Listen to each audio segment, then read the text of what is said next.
this computer because I've gotten a lot of people asking about that. Cool, we are recording.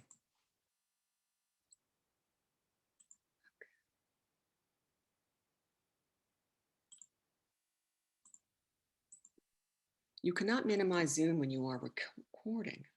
Okay. Why is that? That's weird.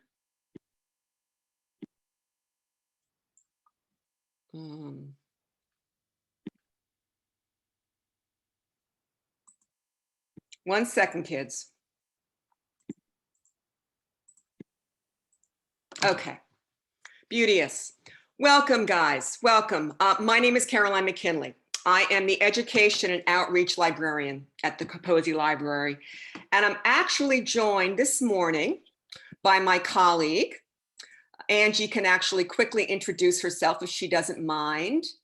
Hi, everyone. I'm Angie. I'm the new Research Services Librarian. And yeah, that's it.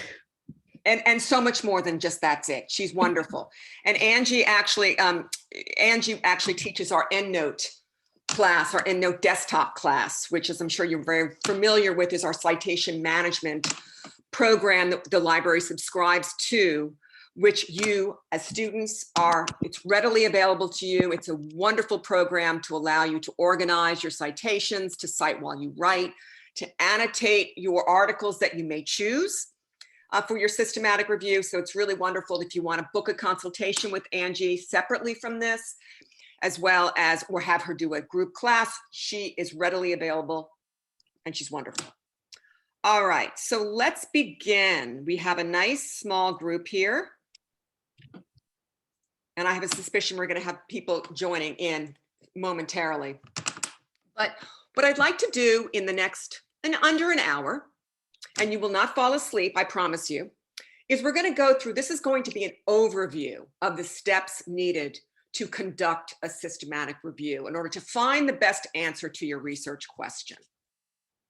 Okay, so we're going to be talking a lot about the theoretical, but what I also want to focus in on the practical, usable, useful sense of what a systematic review is and does.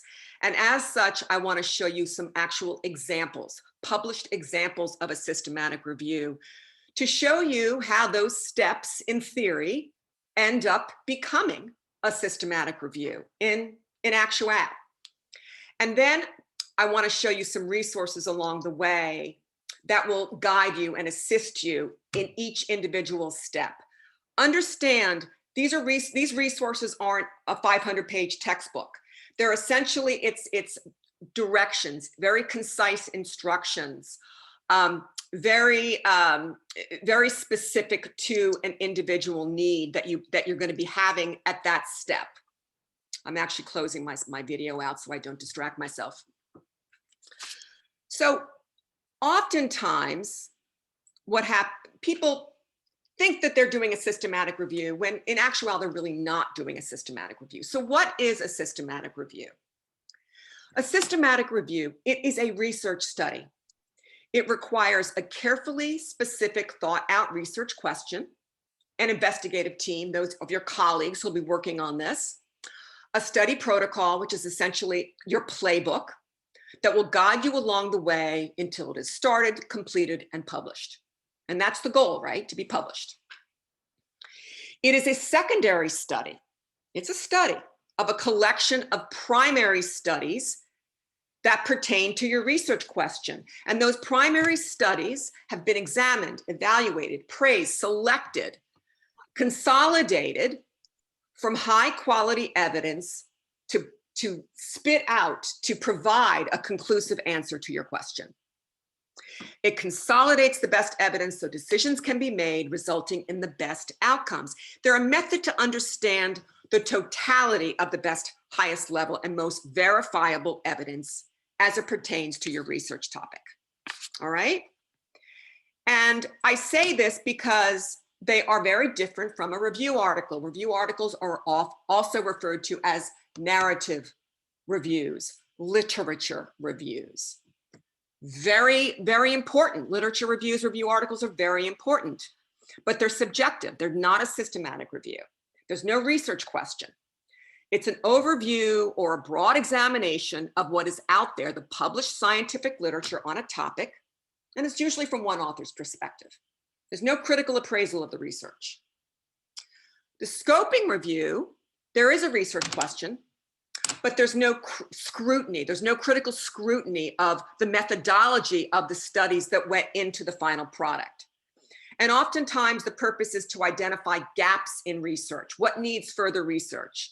And oftentimes they're done prior to a systematic review to find out whether or not, or assess, determine whether or not a systematic review is warranted. Okay. So I mentioned that we were going to be talking about moving beyond the theory and into the actual published systematic review. So let's take an example. Let's look at a good example.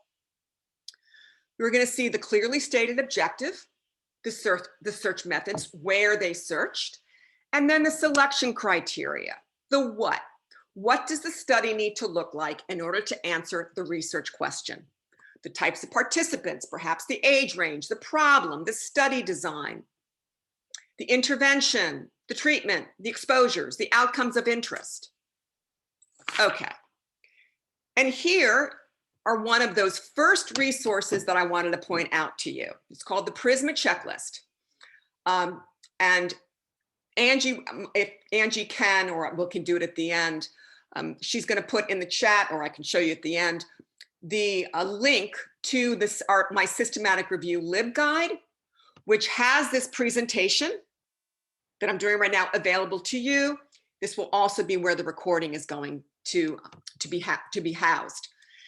This PRISMA checklist is one of the resources. This PRISMA checklist will be listed at the end of this PowerPoint under resources. This is specific to, it is 2 pages long, guys. It's short, it's concise. It gives you the recipe for what to include in each individual section of your systematic review. The method section, the conclusions, the results, very easy to follow.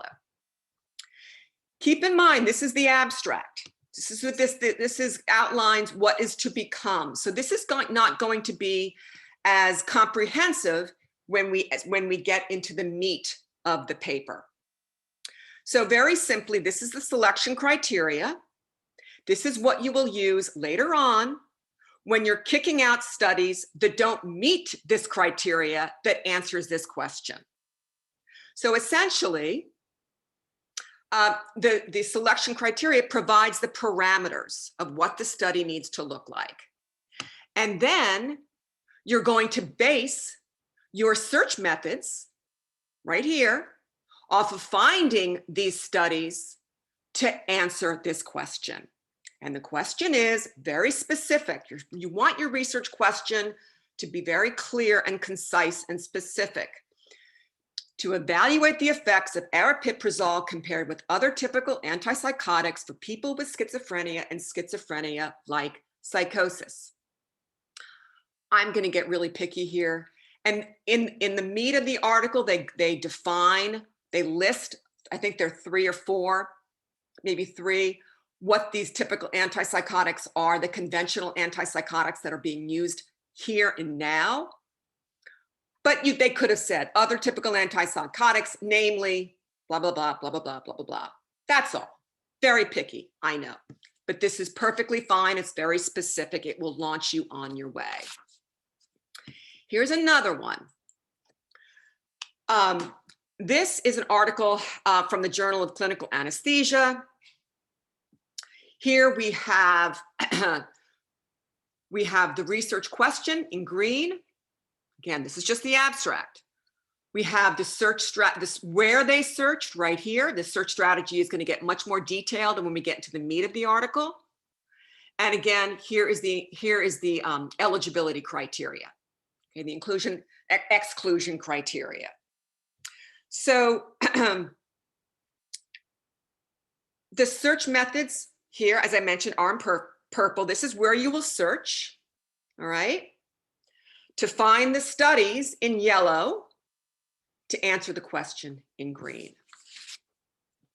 So, systematic reviews are not just important, but they're needed. They consolidate evidence to solve problems. As an example, for clinicians, does high impact exercise and resistance training reduce the adverse effects on bone mass density from aromatase inhibitors? For public health, is nutrition or calorie labeling necessary to reduce obesity and diabetes? And then the studies that don't meet your criteria, the eligibility criteria, will be thrown out and not used in forming the final conclusions. So when you examine your system, when you examine these primary studies, you're going to be digging deep to uncover the best evidence. You're going to sensitivity initially rules in your search process. You're going to be casting a wide net to reduce or mitigate publication bias. We all know that studies that tend to prove or support one's hypothesis, studies that tend to show significant results, do tend to be published more often, and that studies that indicate or result in insignificant results or statistically insignificant results tend to be published less often. But we want it all, particularly if it's based on very, very high quality studies. You also want to reveal any conflict of interest with the authors of these primary studies, either financial, professional, okay? Okay. And the reason why we want to do that, I do see a chat. Let's just see. Is this Angie? Yes, beautiful. The reason why we do that is because we want to be very rigorous in our analysis of the primary studies. Look, retraction happens, okay? Whether it's intentional data dredging, cherry picking results to support one's hypothesis, or whether it's due to honest mistakes or just sloppy record keeping. Now, unfortunately, in this instance, JAMA retracted six of his studies due to what they refer to as intentional publication bias, which unfortunately happens, okay? It does happen. So ideally, we might not be able to be a fly on the wall as authors and researchers of systematic reviews. We cannot literally scrutinize what goes on in labs or how one conducts their methodology or statistical analysis, but we can examine and evaluate the studies we decide to use. And if one is lacking credibility, it will be kicked out, so possibly more accurate and reliable conclusions can be drawn. Okay? All right. So how do we begin? Let's get into the meat of the steps. Just like a good stretch before a run, okay? I mentioned this, like the third time I'm mentioning this because I want you to be aware that this one particular resource, and I'm going to talk about probably 3 or 4, the PRISMA 2020 checklist offers very specific, it's 2 pages long, guys.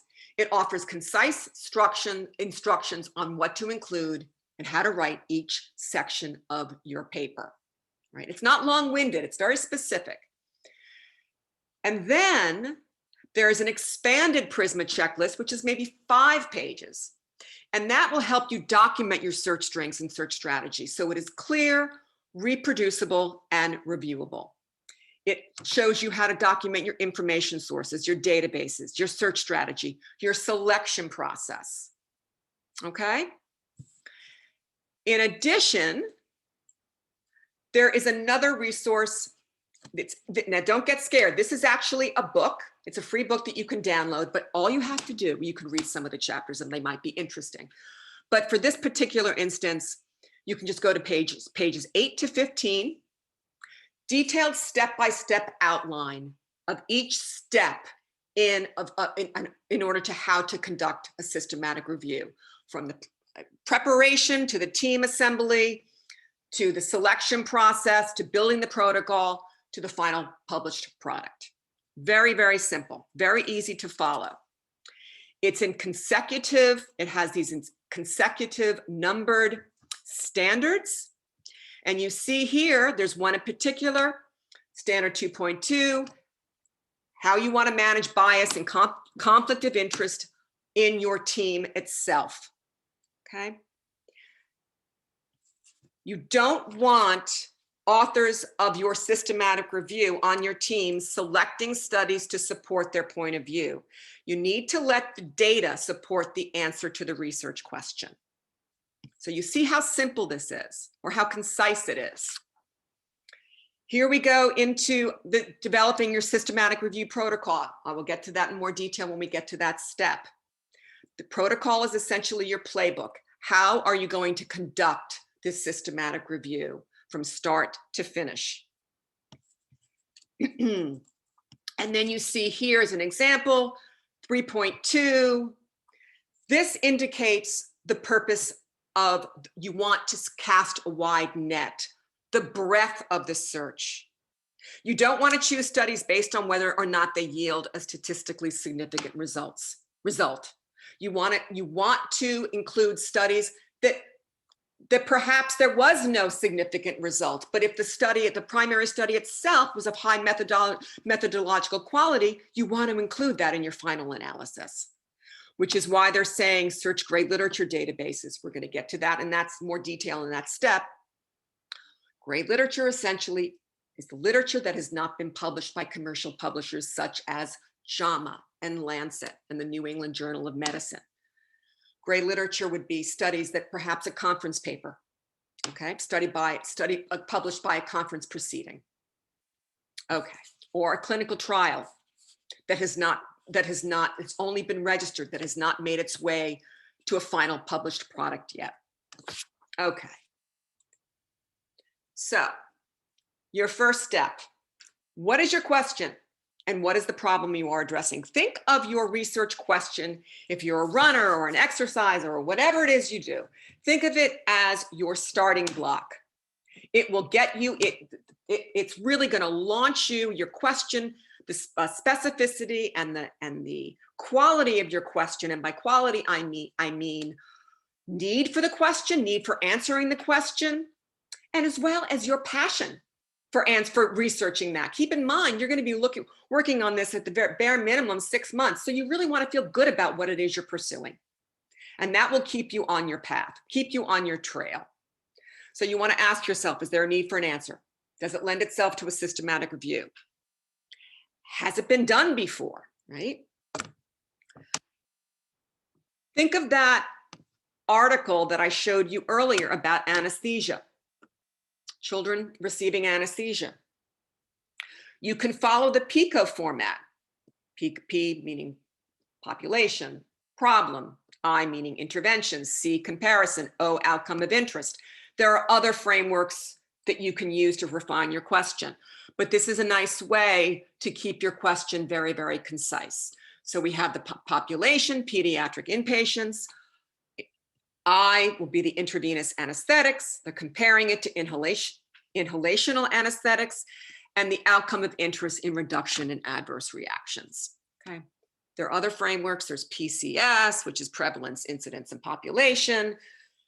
There are many of them out there, but the point is you want to frame it in such a way that it's specific and concise. And then you want to ask yourself, okay, I got my research question. Does one already exist? Because if one already exists, maybe I want to think about this. You can check a couple of places. You can check the Cochrane Database of Systematic Reviews. You can check Prospero, which is where you're going to be registering your protocol. So the reason why you want to check Prospero is because you want to see whether or not there's a systematic review in process or in progress, a protocol for one. Keep in mind, though, that not all protocols end up becoming published systematic reviews or systematic reviews, works in progress. So if you see a registered protocol with a research question that is like 2 years old and that you're passionate about, you might want to double check with the author, the team, and say, hey, you know, what's going on with this? Are they just sitting on it? I mean, can I pick up the ball with it and run down the field? It just depends. Okay? Okay. You have your research question that needs an answer. You're ready to roll up your sleeves and assemble your team. You want an interdisciplinary team based on the needs of the question or the topic. So you don't want, and again, I'm going to say this, you don't want authors on your team picking studies that support their point of view, which is why you want to reveal any transparency of professional and financial conflict of interest.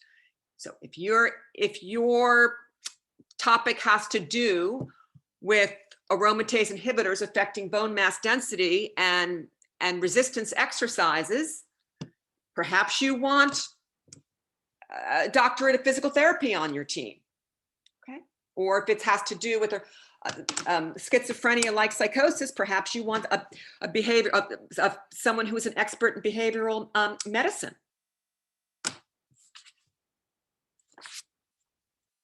Okay, you got your research question. Now you have to create your protocol, your playbook. Don't get scared. This is very specific. It's essentially, what is the question and need for the research, and what is your plan of action in filling that need? How will you be accomplishing your project? What's your research question? What's the study screening criteria? What's the search strategy? Where and how will you search? How will you critically appraise? How will you extract the data? How will you synthesize and summarize? Bottom line, it's even easier than all this, because when you register on Prospero, Prospero has a series of questions to answer for your protocol. There's basically a form that you fill out. And this site also has guidelines on how to register. Okay, which is why this is also where you're going to look to see whether or not your topic or your research question is in progress. It's very important to register. Some people are, do I really need to register? Yeah, you do. Why? Because it's professional courtesy. And bottom line is, many journals that you wish to get published in require that you register. Okay. But it protects others. Just like you're going to be looking in Prospero, others are going to be looking in Prospero. It's a public record. Access to information provides access to information about ongoing reviews that helps avoid the unintended duplication and wasting of time, right? And time, funding, all of that.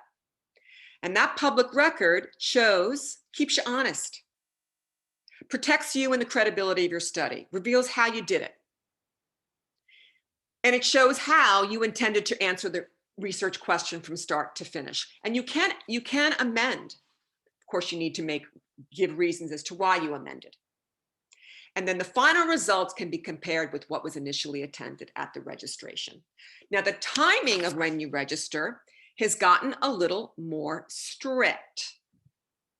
And that is basically a lot of reasons for that. One is because they really want to up the game on the quality of systematic reviews. Obviously, completed reviews should not be registered, only protocols. And ideally, in a perfect world, wave a magic wand, registration really should take place once the systematic review protocol has been finalized and completed. But you definitely want to do it before you start kicking out studies for inclusion. And the reason why that is because that timing, you don't want to kick out studies and then register the protocol, because that timing will reduce the opportunity for either conscious or even subconscious manipulation of data to include certain studies to support your desired conclusion. Okay? So practically should be done when the main elements of the review have been agreed upon. Okay. You don't want to give the illusion, or that you don't want people to say, oh, I kind of data dredged here, right? Or cherry picked results. So you really want to do it pretty much when you've completed your protocol, but definitely before you start kicking out studies. Okay. Once again, let's take a look at an example, a good example, right? We're going to take a look at that article on that study on aripiprazole earlier, where we saw the abstract. Now we're going to take a look at the inclusion-exclusion criteria in the meat of the article. And here you see the study eligibility has gotten even more detailed. This again, this is what the studies need to look like in order to answer your question, and you're going to use this criteria later on when you get to the step of screening and selection, when you're kicking out studies that don't meet your criteria.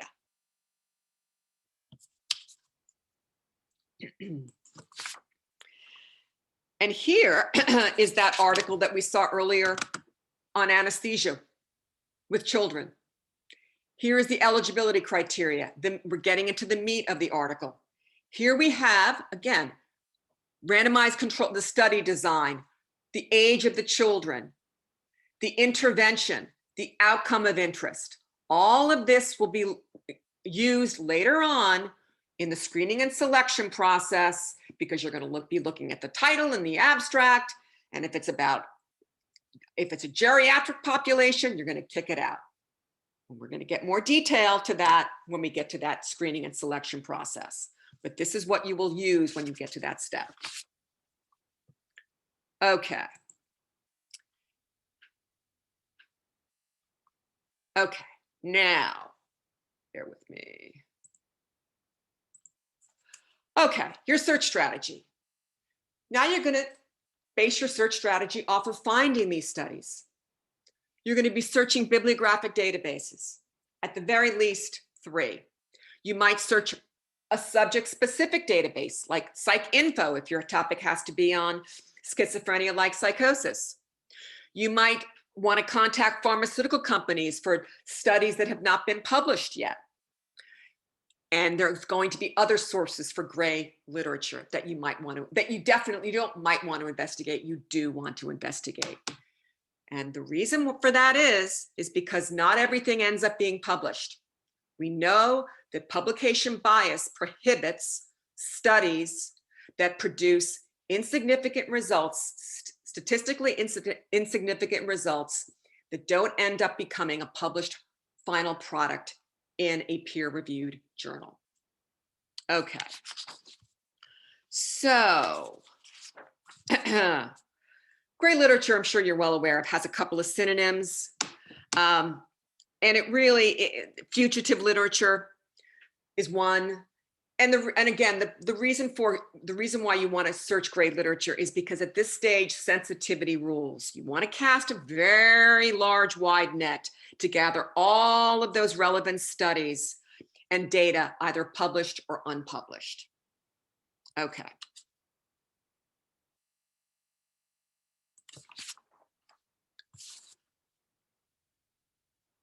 Your search strategy, your search terms. Remember, you want to use is a process called term harvesting. And the name essentially means you want to dig deep for those synonymous keywords, those synonymous acronyms that you will discover as you read abstracts and articles that are related to your study, your research topic.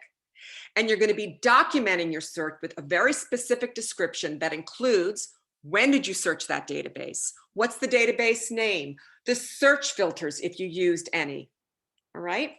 And again, here is that when a second, or actually a third resource that will be very helpful to you. It's the extension to the PRISMA statement. And that gives you precise, I should say, recipe on how to document your search strategy, what to include. It's very, very clear. Let me show you an example of this. So here is another article that was published in 2016. Here is an example of their search strategy. It talks about where they searched. Keep in mind that Medline is actually PubMed. PubMed is the public interface for Medline. They obviously searched a subject-specific database called PsycInfo because of their topic, their research question. And then Appendix Table A1 gets even more specific. This is how specific you want to be. Keep in mind, some publishers, some journals will want you to have include all of your search strategies for all of the databases you used in your final product, in your final paper. Some don't. They might just require one or two, but clearly you need to document this for your records. Right? So that is an example. Sensitivity rules here. You want to search far and wide, and you're going to be going through a lot of mud. You're going to be finding a lot of muddy articles, muddy papers that maybe are of low methodological quality or that aren't relevant to your research topic. Just because your search strategy is very specific, you still are going to be grabbing a lot of results that aren't relevant for you, okay? But that's okay. That's what you want now, because the deeper you go, the more you will uncover. And then you will need to read it down to the best evidence based on your inclusion criteria in the screening and selection process. And the more studies you have chosen from a wide range of diverse resources, such as gray literature, such as the clinical trials registries, the less chance there is of bias and weaker evidence. Okay, so very quickly. Bibliographic databases such as PubMed, Embase, Web of Science, to get those published articles, those published articles that represent those primary studies. But you don't want to stop there. You also want to take a look at those conference papers or even those conference abstracts. Why is that? Because not everything has been registered, all studies have been registered on clinical trials at this stage. If there is just a conference abstract, a researcher is presenting their research to come, this is what I've discovered so far, this is what I plan on proving, and they haven't registered it on clinicaltrials.gov yet, or the World Health Organization, you might want to take a look at some conference papers or even conference abstracts. Conference abstracts might not have made its way to a final paper yet, but you know what? That's okay. Because if that conference abstract is related to your topic, you can use that as a breadcrumb to maybe even call the author of that study and say, hey, what else can you tell me about your study? You know what? They might not get back to you. Sometimes they will. But if you picked up the phone and you've proven that no stone has been left unturned, you will put that in your paper. And I will show you an example of that. So in addition to conference papers, you also want to check out the trials registries, such as clinicaltrials.gov and the World Health Organization. The beauty of searching in Cochrane Central is it's a one-place shop for both of these. So not only will Cochrane Central give you published and unpublished papers, but it will also link to the actual studies that have been registered, the trials that have been registered on these registries. Because keep in mind, just because a paper has been published, there's a lot of data that went on behind the scenes. Oftentimes you'll have an article that you see in PubMed and it will have a link to the actual trial that has been registered. There's a lot that goes on behind the scenes. You can't always fit everything into, you can't always fit the data set into a published paper. So it's very helpful. You want to show that you cast a very wide net. Okay. In addition to the clinical trial registries, as well as the conference abstracts, you can also search Google Scholar for conference papers just by searching in the author or the title, as well as Google. Google is great for finding the government the government studies, right? Very, very helpful. Medical devices, updates on pharmaceutical drugs, updates on vaccines. Okay. And this is just kind of a summary of the more gray literature. Clinical trial registries, clinical trials, World Health Organization. You can search these separately, or you can search for them on Cochrane Central. You certainly want to search the FDA if your topic is relevant or related, technical reports, as well as specialists in the field or authors of studies that have not been published yet. Okay.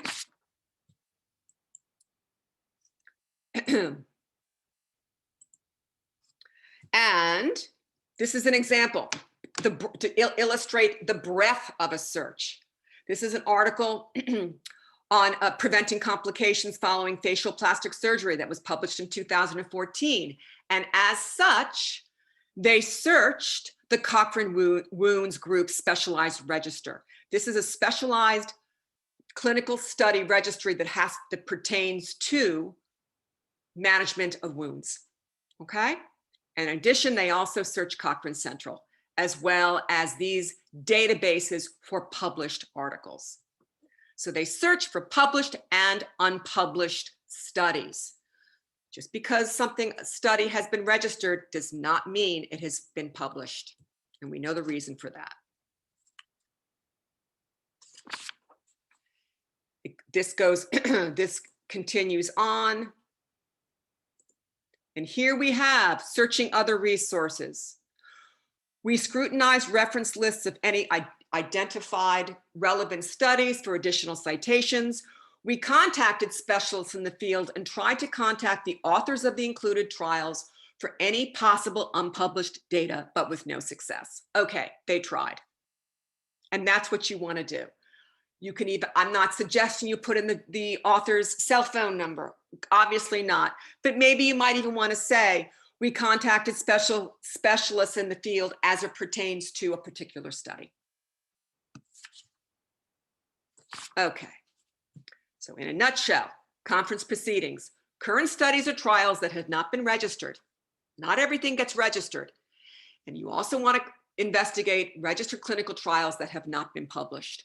Maybe a third or more of clinical trials remain unpublished after registration. Okay, you have completed your multifaceted comprehensive search. Now it is time to weed out and screen for the studies that meet your criteria as set out in your protocol, as set out in your registered protocol. This is usually conducted in 2 passes, and you want to have at least 2 independent reviewers doing this. Very simply. First pass, you review the title and or the abstract to see, you're just looking at this stage, you're just looking for reasons to kick it out, not looking for reasons to keep it. If your study happens to be about, as I said earlier, geriatric population when it comes to schizophrenia like psychosis, or geriatric population as it comes to anesthesia, adverse reactions from anesthesia, and your population has to do with children. And you see that right off the bat with the title, kick it out. It won't go on to the second pass. And then you read the full text of from the first pass if it's a keeper. If it doesn't, kick it out. And then you're going to critically appraise your final results. What does that look like? Prisma Flow document, another resource. This will be very, very helpful to you. Again, I have a link at the end, and here's a link in the presentation. Here you have your comprehensive search. All right. Look at the title and or the abstract. There might not be an abstract. In most cases, there usually is, but there might not be. And if there's any question, let it go on to the next pass, which is the reading the full text. But if you know right off the bat from the title of the abstract that it doesn't meet your criteria, kick it out. And then you're going to appraise your final selection. What does that look like? Okay.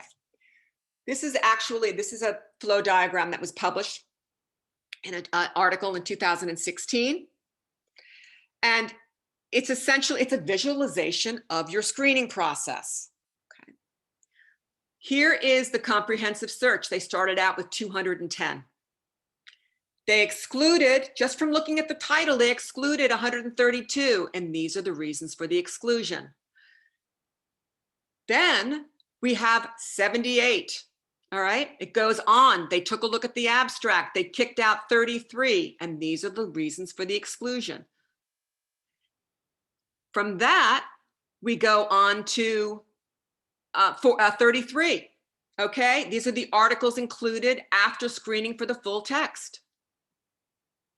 Okay, very simple, coordinated process. Actually, I jumped ahead. Here are the articles that were excluded, 12 from 45, and now we have 33. And then they discovered additional articles from hand searching, from taking a look at a reference list from perhaps a systematic review. They saw a reference from a systematic review that they did not find from their initial search, and they wanted to throw it in because it was relevant. And then the final results, or I should say the results prior to going into the critical appraisal process, they had 35, and then they critically appraised, and they ended up with 12 primary studies for their final systematic review and meta-analysis. Okay, so now you want to scrutinize very carefully your final results from the screening and selection process. What are you looking for? Okay. There are some very good resources out there. The critical appraisal tool shows you indicates what questions you want to ask. You know this, but this will be helpful. Also, the Joanna Briggs critical appraisal tool. What are you looking for? You want to find out who conducted this study. Are there any financial conflict of interest? Who funded this study? How are the authors of the study related to this company that might have funded the study? What are his or her associations? Was the methodology of high quality? Was it 20 people in this final? Was it 20 study participants, or was it 30,000 study participants? Was it done accurately? Was it a double-blinded? Was it related to my question? We see all the time articles that talk about retraction or questioning of the final results. Your purpose here is to scrutinize really, really closely, and you can do so. You have the time, and that's the beauty of having a team, because you're going to have 1, 2, 3 people independently appraising and critically analyzing the final studies that you may or may not wish to include in your final product. Bad studies included is going to yield a bad systematic review. You can write a brilliant systematic review, but if the studies you included are of lower methods, or the conflict of interest are rampant, or the methods aren't transparent, it's not going to yield a good quality systematic review. Okay. So, as an example, here is the article that we saw earlier. Want you to see here, study selection, okay? We have here 2 reviewers independently screened all titles and abstracts identified by the literature search. This is the critical appraisal process. In case of conflicting opinions regarding the relevance of certain publications, a 3rd independent reviewer was involved. And then they go on, we screen the individual studies for selection bias, performance bias, detection bias, and attrition bias. Very, very important. And you will have this in your systematic review. And here we have, returning to the article on aripiprazole. This is the critical appraisal piece. Selection of trials, assessment of methodological quality, low risk of bias. These are all the questions the people on the team asked of the individual primary study. A little story on appraisal. I'm sure most of you are very well aware of the opioid epidemic. And the New England Journal of Medicine issued a correction a few years ago on a 1980 letter to the editor at the New England Journal of Medicine. And the reason that NEJM issued that correction is reported right here in an article on The Atlantic. Fascinating, but very sad. And the article describes how a Harvard graduate student wrote a letter to the editor describing the rare risk of addiction to opioids on patients in a controlled hospital setting, controlled. That letter to the editor morphed and grew legs. It was routinely cited incorrectly as evidenced by researchers in many scholarly journals and consumer magazines. It was called an extensive study and even a landmark study. And of course, unfortunately, drug companies like Purdue Pharma used it to say opioid addiction was unlikely and, what did they say, rare. And that event was described in the book Dreamland, The Tale of America's Opioid Epidemic. So your appraisal is very, very important. And your systematic review is very, very important. Now, we want to reduce selection bias, right? We don't want to just put studies in there that prove our point. What you might see when you read some systematic reviews, and you will be reading some systematic reviews, you might see something called a funnel plot. Now, this is a visual graphical display that can illustrate publication bias. I will say that some authors of systematic reviews argue that a visual interpretation of funnel plots for determining publication bias is way too subjective to be useful.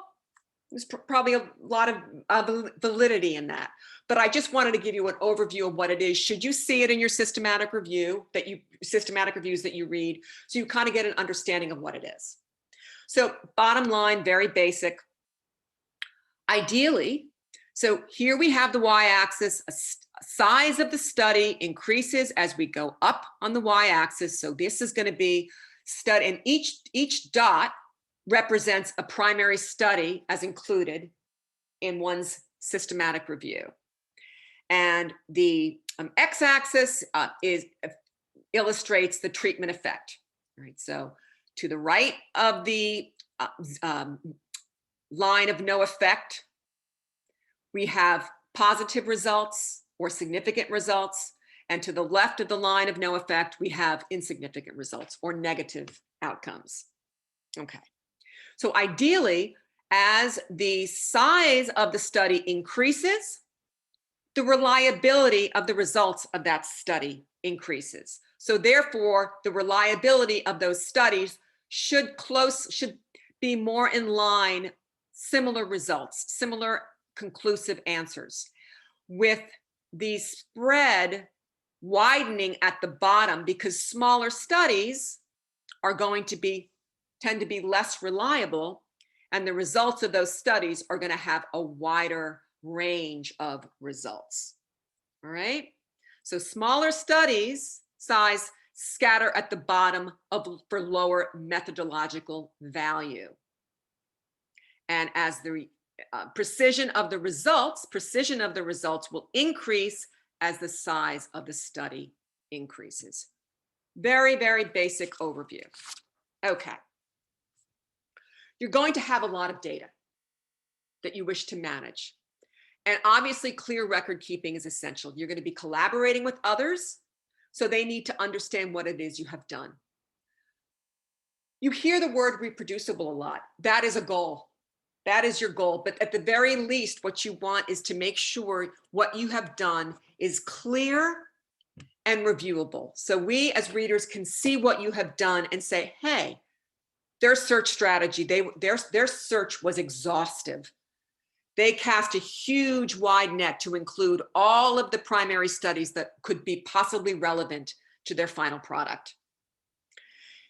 Simple, you can document web-based options such as Google Drive, offers everything from Google Docs to Google Sheets. We, of course, have EndNote Desktop, where you can annotate and take notes on each individual article that you might choose, and what to document. Everything you did and need to hopefully reproduce the process, or as close as possible, so others can understand it and interpret it. To see what you have done is correct, multifaceted, and exhaustive. So search details. And again, that Prisma document is going to help you with this. Not going to help you, it's going to show you what to include. The date of when you searched, the number of records retrieved, progress notes, search terms if you used filters, explanations and annotations. Very, very precise, very specific. And of course, we have EndNote Desktop. We also have EndNote Web, but EndNote Desktop is going to be far more effective for you. It has much, you can really collaborate far more easily. You can create an actual library specific to your project and share that with other team members.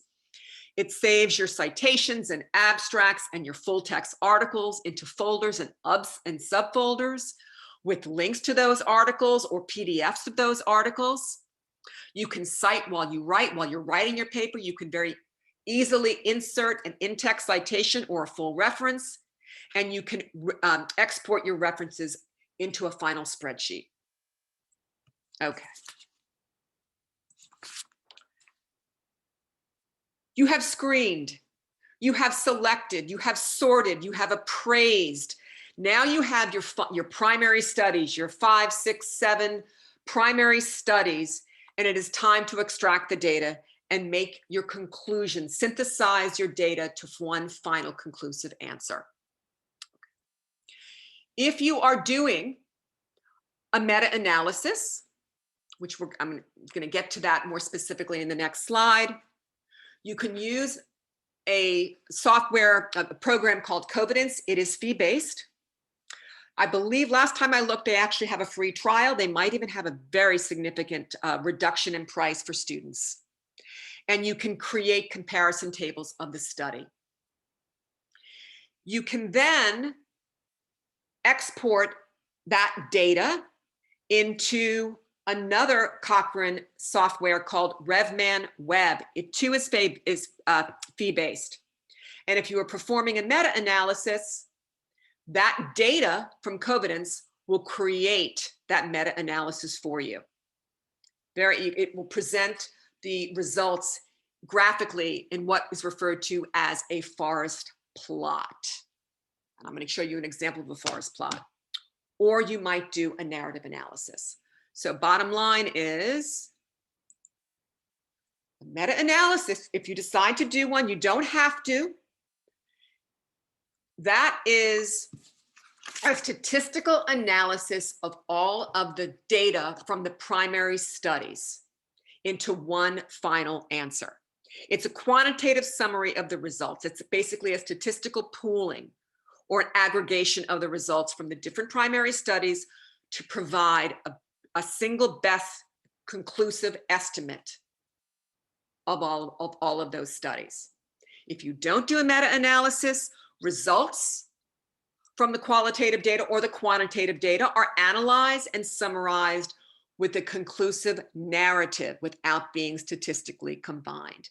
The reason why a meta-analysis is higher up on the evidence-based pyramid in terms of quality of studies, systematic review is second from the top, but when you add a meta-analysis, it ups it to the top level, because think about it, when you take a look, when you statistically analyze the results from, say, 6 homogeneous studies, that final conclusive answer from those 6 studies, homogeneous studies, should be, in a perfect world, more accurate than just a narrative analysis. Okay? But a narrative analysis is perfectly legitimate, particularly if you're doing observational studies. Okay. This is what a forest plot looks like. This is what the meta-analysis will yield. Very basic. I mean, this is not basic, but I'm just going to give you a very basic interpretation of what a forest plot is. Quite simply, you have your 3 primary studies. You have your intervention, you have your treatment, and you have your placebo. You want, in a perfect world, and the diamond, okay, that is the meta-analysis. That's the final result. That's the final result of the meta-analysis. Okay, this diamond is the statistical analysis from these 3 individual studies. Confidence interval right here. That is the certainty of the results, the range of the studies. And here we have basically what that means is 87% of the time this entire study is repeated, the results will fall within this range. And if it's touching this line, okay, there's no clear difference between the control group and the intervention group. All right. This is what and this confidence interval is what we also refer to as the neighborhood of truth. So that is what the meta-analysis can yield. Very helpful. Okay, you've worked really hard. Okay, you've done your very intense search. You've done your critical analysis, your selection process. Now you want to find a home, a publisher for all of your hard work. Certainly you want to contact the publisher because they have their own criteria. And you can do that early in the process to kind of get a feel for where you might want, where you can find the best fit for your systematic review.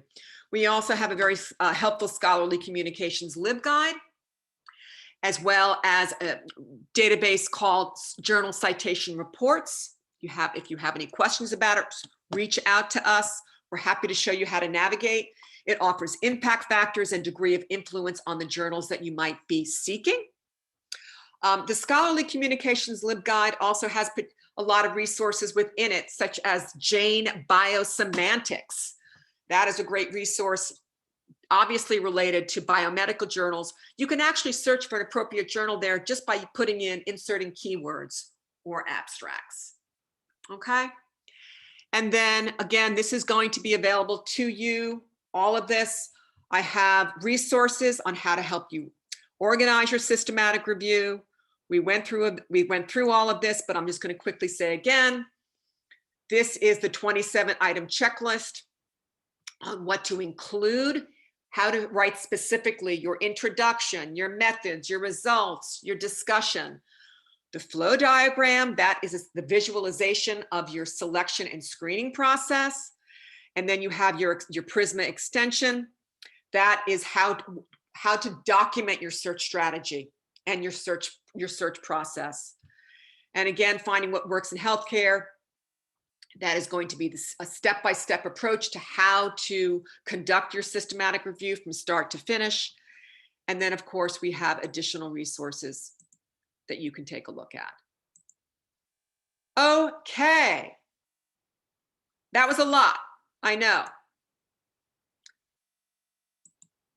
Does anyone have any questions? You're all experts. What do we have here? And Angie put the Scholarly Communications LibGuide in the chat. Is everyone good? You are so welcome. Do you think you could put your emails into the chat so we could have them to contact you? Certainly, but really, we're also available. We're also available by the best way to do it is to click on Ask a Librarian in the upper right-hand corner of our homepage. Do you know how to contact us via that way? Yeah, we have. So I'll try going through that again. Thank you. You're not getting through when you do that? No, I've used in the past for other questions, not for this, but I'll use that in the future. You know why? Because it's Angie, myself, and another librarian. So we're basically, that's the team. Great. So yeah, because I'll reach out for EndNote as well. I know how to use it a little bit, but I think a course would be very helpful to really understand the full potential of it. Angie, and we can actually Angie can even do a separate class, or she can give you an individual consultation. That would be great. Thank you very much. Okay. I can put the consultation request form in the chat as well. Oh, that'd be very helpful. Thank you. Okay. And you have the LibGuide as well. And I should probably stop sharing, or I should probably stop my recording at some point.